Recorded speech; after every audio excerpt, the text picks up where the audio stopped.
Well, this is actually a Sunday show. It looks like a Tuesday show, but The calendar says Sunday.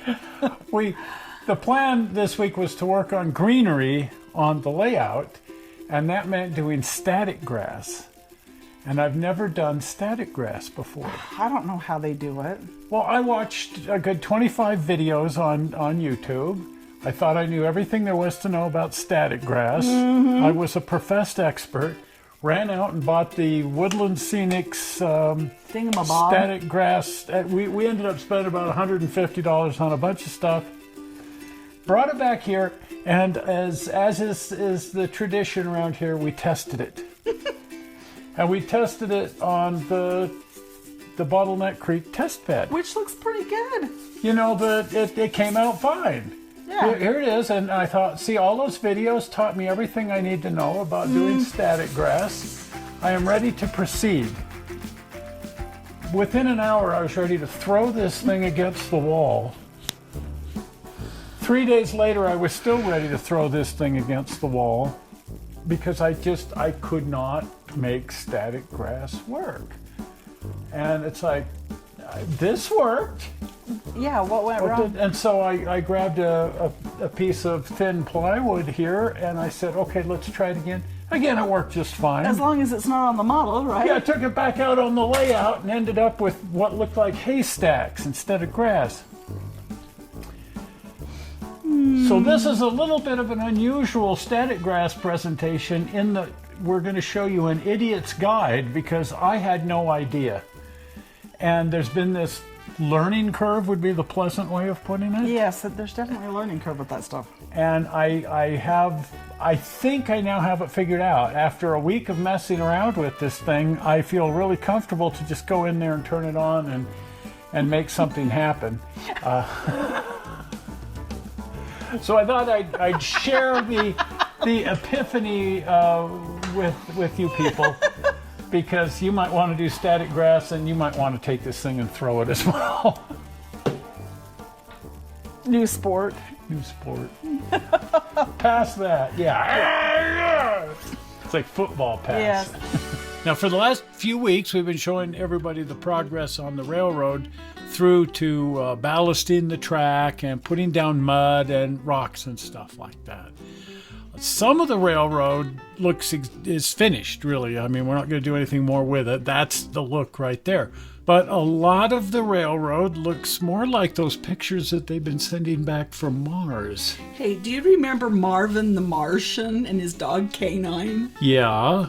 Wouldn't that make K9 the original Martian rover? Ooh. Okay, let's talk about the glue that you use on this thing. Yeah. Because part of my problems were the glues that I were using and the way I was using the glues. This is what Woodland Scenics says to use. Okay. And after sniffing it and playing with it and testing it, I was convinced that it was this. Good old Elmer's glue. So on the little test bed, half of the test bed is this, half of the test bed is this.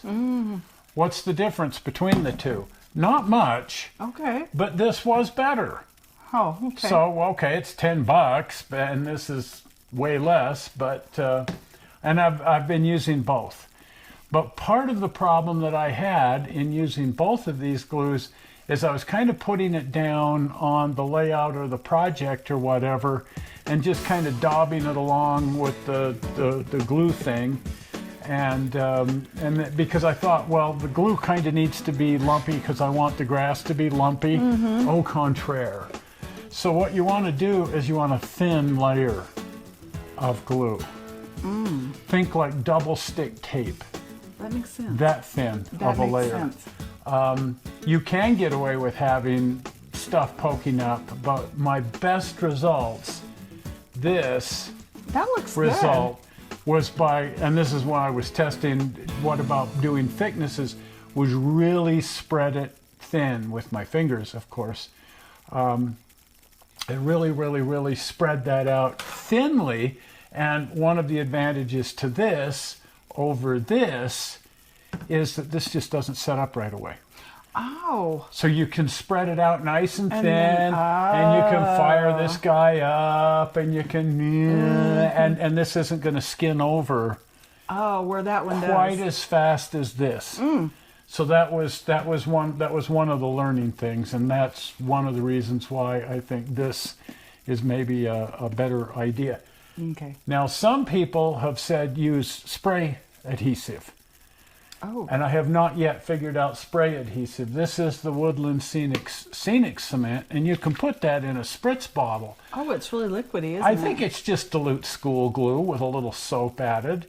But there again, I'm not sure. I know this works really well for what it's intended. Right. But I've used it both the school glue diluted about 3 to 1 with water with a little dish soap added.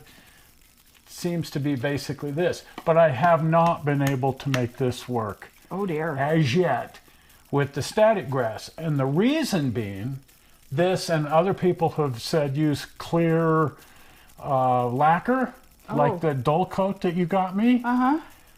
But that wants to create little beads Right. on any existing grass. So they and have unless dew. Unless you're modeling a dewy morning, that Yes. looks terrible. But the bigger problem that I found with all of that was that a lot of times when the grass is coming out of the machine, it's coming out a little bit helter-skelter. It isn't always coming out exactly the way you want. And if it's landing on a spray adhesive surface, it lands helter-skelter and it sticks And there you've got helter-skelter. it, right. And whatever haystack you've accidentally created is glued in place. Yeah. And I found that this stuff properly thinned out and applied Works the best. because if I took the vacuum to it, if I had stray fibers, I could hit it with the vacuum cleaner with a nylon stocking over the end because the grass is expensive You don't want to waste it. and don't want to waste it. So you recapture that. But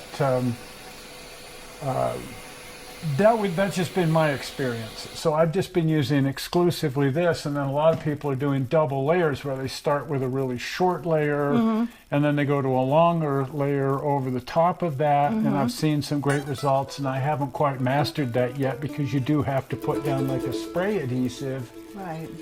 What I did find, however, is I could put down that first layer of grass, a really fine fiber, and then just go in with my fingers and tear it up a little bit. Oh, really? Yeah, so now you got these lumps that look terrible, okay, but we're not doing lawns. It's If not we a were lawn, doing no, Her it's- Majesty's estate, that would be different. But Right. where we're trying to do so I scrumpled it up a little bit and made these lumps, and then I added a little more of this on top of the lumps and kind of worked that into the lumps. And then I came in with my longer grass, Oh, okay.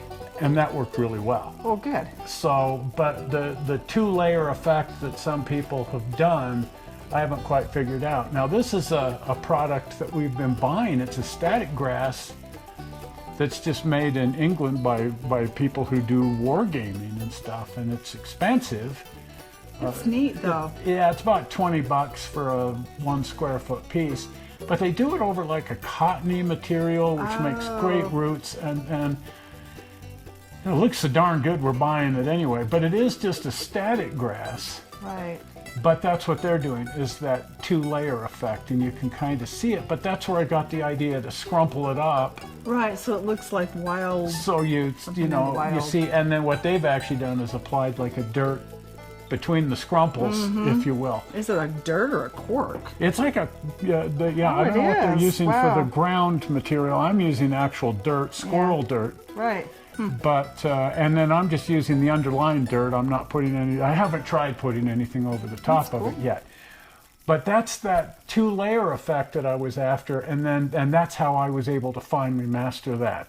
Just going with my fingers and make some little lumps in the existing so that it doesn't look like Her Majesty's estate anymore. Right.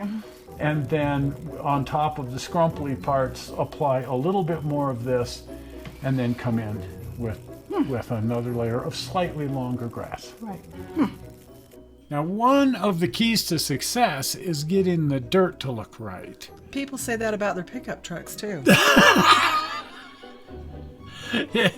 Yeah, in this case, we're making the dirt out of cellular clay with actual dirt added to it. But before we put down the grass, we need to make sure that we don't have any loose dirt or it's going to mess the whole thing up. Now, lengths of grass was a problem that I was running into.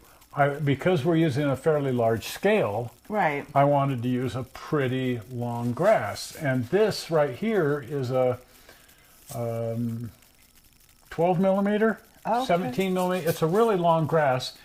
And that's actually been applied over the top of like a 4 millimeter grass. And again, it turned out great. And I'm going, why What's did this the work? difference? Why does the layout look like poo? Here's some of the different lengths. So this is 7 millimeter, and that was a good all-around length. This is the long one. It's a 12 millimeter wow. fiber. This turned out to be my enemy. Yeah. The longer fibers, like the 12 millimeter fibers, you have to use a different grill with them. And that's actually the grill I've currently got on here. It's a bigger grill. I even tried using it with the smaller grill to see if I could, in it. Because what I found is this stuff wanted to just fall out through the grill, not hold a static charge, and then just tip over onto the glue and turn into a big mess. And it's like, how do you get a 12 millimeter fiber to charge and stand to up? stand up? And I couldn't make it do it. And then I watched a video online, and somebody said, unless you have 20,000 volts on your charger, you're not going to get 12 millimeters to stand up. And this guy's like half of that. I did find that if you touch the electrode, it will focus your attention.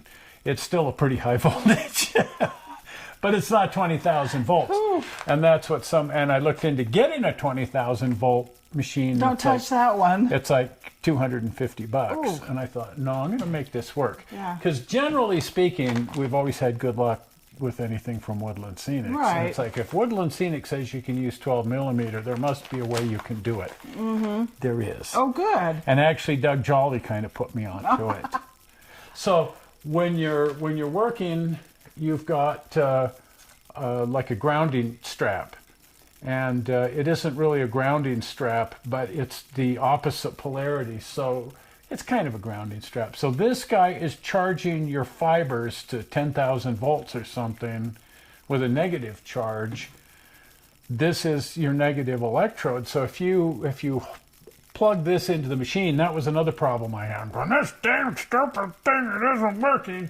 This had come unplugged. Because there isn't anything really holding it. And it happened twice that I'm going, why isn't it working? And I look and this has come out. Oh, and unplugged is not cool.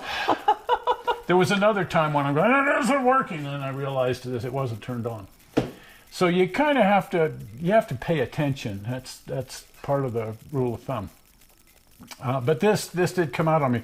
Anyway, if you hold this right in front of the grill, when this is turned on, you should see all kinds of fiber just flying out through the grill and heading for this thing.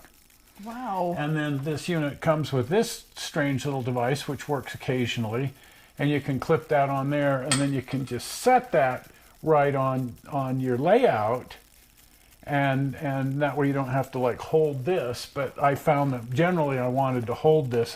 Because you can actually direct the fibers. You can say, go over here, now go over here, now go over here, just by kind of working this thing around. But when you're using the long fibers, they still just fall out through the grill. They land all over the layout. They turn into a big mess, and they're landing in glue, and you end up with a haystack. Yeah. How do you prevent that? Here's the technique. And this is where I really found why this was working and the layout wasn't. And that's when you're using this guy, it has to be really close to the layout. Oh. It has to be like right here. And then you can kind of shake it and work it around better in a small area. Some of the videos people going like this, but I found if I work in a small area and I get my electrode down in there and I kind of direct this, but on the layout, the reason I was having a problem is, yeah, the test bed is like this. The layout is like this. Oh, it's on the slant. Everything's a mountain out there. Oh, incline. Okay. So I can't do this. I'm doing like this. Oh. And so the fibers are falling down here. They're losing their charge and they're just landing in a big heap. So how do you get grass to stick into these little crevices and stuff? And I'm still not 100% sure, but I have found that, you know, maybe that's a good purpose here. You can actually make grass on a separate thing and then put it, especially on craggy mountains and stuff. There you go. But if you can't get this directly over your flat part of your layout and in pretty close, you're going to run into some big problems, especially if you're using 12 millimeter fibers. That makes sense. The shorter fibers, not so much. The longer fibers.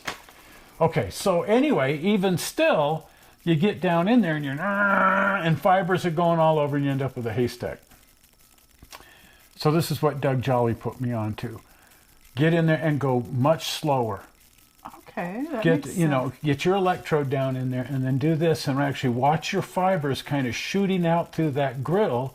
And then as you get some of them down there, get in as close as you can and then pull up. Pull up. Well, that makes sense. And you're actually pulling the fibers up, and you can watch that happen. And it'll even form like these elaborate tree-like structures. Wow. But once everything's all charged and attracting, you can pull that up. But if this is up in here and going around, it just falls out and falls into the glue. Well, that makes sense. It's sort of like a little kid, you know, you have a balloon on their head and you just pull up slowly and their hair comes And then, with it. yeah, and you can direct the angle of the fibers That makes sense. with the grill. So you Right. just kind of, and then you, and at this point I'm using the 12 millimeter fibers and it's working. and even putting it down over the top of other grass.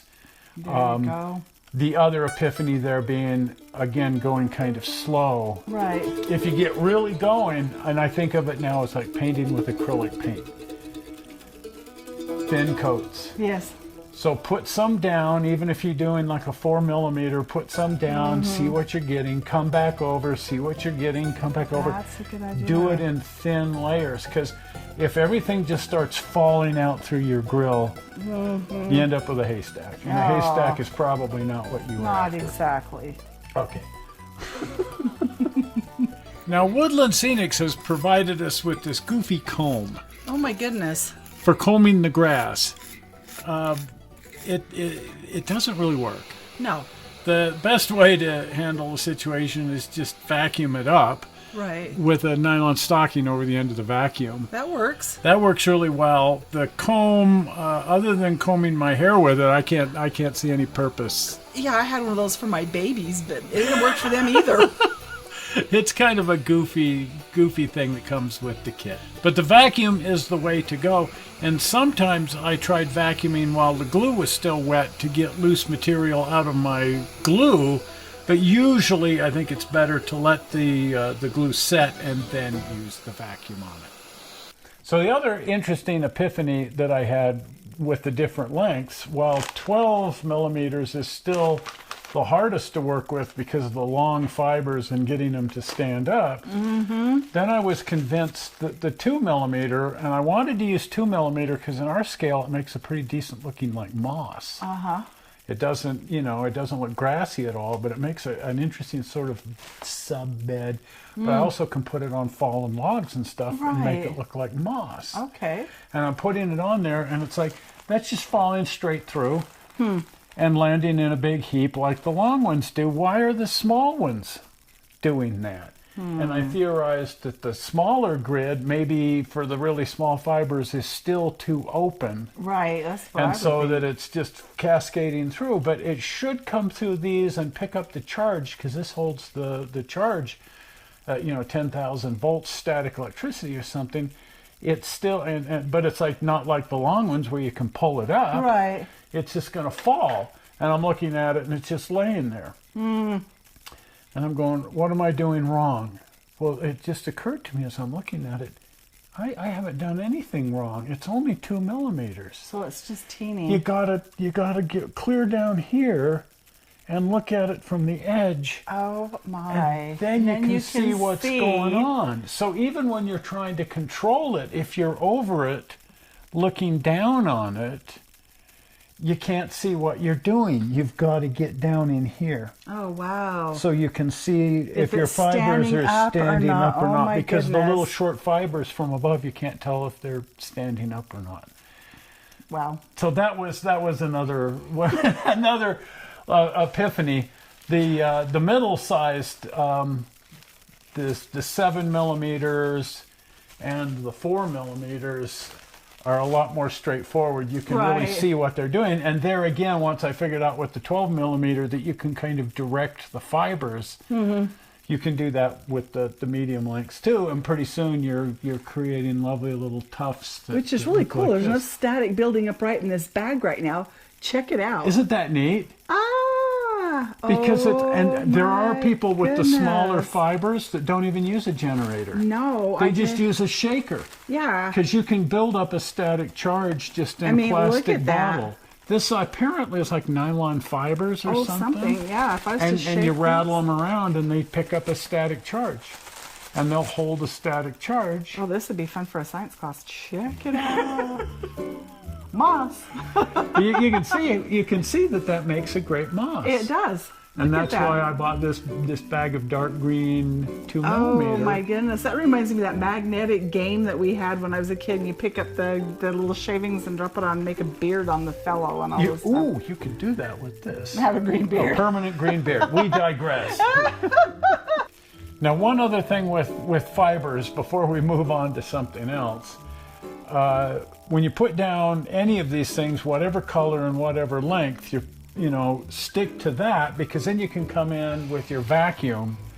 And with the long fibers especially, that's important, because if they've fallen over, which they tend to do, you need to get those long fibers up. So I found don't let the glue dry. No. I don't know if other people, but while the glue is still tacky, get in there with your vacuum with a nylon stocking, I guess, over the end.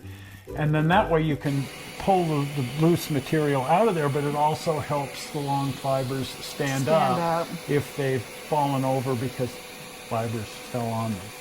But while you try to keep all your colors separated and all your lengths separated, at some point in time you end up with this. Oh boy! A bag of poo. Yes. And so this is my mixed poo. So it's a whole bunch of different colors and all the different lengths. And I thought, well, maybe I can have some use for it because the floor sweepings, and this has turned out to be my best bag. There you go. And I use both the small and the medium grid on it, and it produces kind of different effects. But, you can create just sort of random weedy fields and stuff, because that's basically what's out what in the they are. wild. There's a whole mix of poo, and there's my poo bag. And you can see there's not a lot in there. Normally, this thing would be completely stuffed. It would be the biggest bag, but I keep using it. And it's turned out to be my good friend. I thought, well, I'll just save that rather than throw it away because it's expensive. No, the poo bag has turned out to be See, fiber is good for you. fiber is good. Well, there you go. Kind of an unusual Sunday show. It's kind of like a hybrid between a Sunday and a Tuesday show. Yeah, we just had a lot of static. That was all. Yeah, ooh. I become static every night. Different definition of static. It's kind of the same thing. Anyway, buy this, don't throw it. Learn how to use it. There is a learning curve. There is a technique. And a lot of the videos just talk about, okay, you use this grid with this fiber. And watch all those videos, because I'm not going through any of that stuff about plug in this, buy that, don't get this. How the different reviews on the different machines and that sort of thing. But I didn't find anybody talk about what you do when it isn't working because you're an idiot and you're trying to put it on the side of a cliff or something. Yeah. And I struggled for the longest time trying to figure out why it worked when it was laying flat Right. and why it wouldn't work on the layout. So a lot of discovery. Fortunately, didn't throw this thing, but it was close. It's close. Well, anyway, if you haven't been over to the channel, hop on over to the channel, and if you're not a subscriber, you can do that with the blue button. Are we ready for the blue button? Oh, yeah. Oh, just a second. There's also going to be a link up here to a playlist for all of the other videos on building the railroad. Oh, goody. Click on that and watch them all. Okay, now we're ready for the ready blue for that button. blue Are we thing. ready? All right. Zoink! Right there, the blue button. Well, we're not sure how you found this video on the internet. We hope you didn't find it boring. And we will see you on Tuesday Yes, with some of that Tuesday. foolishness. See you then. See you. Bye-bye. Bye.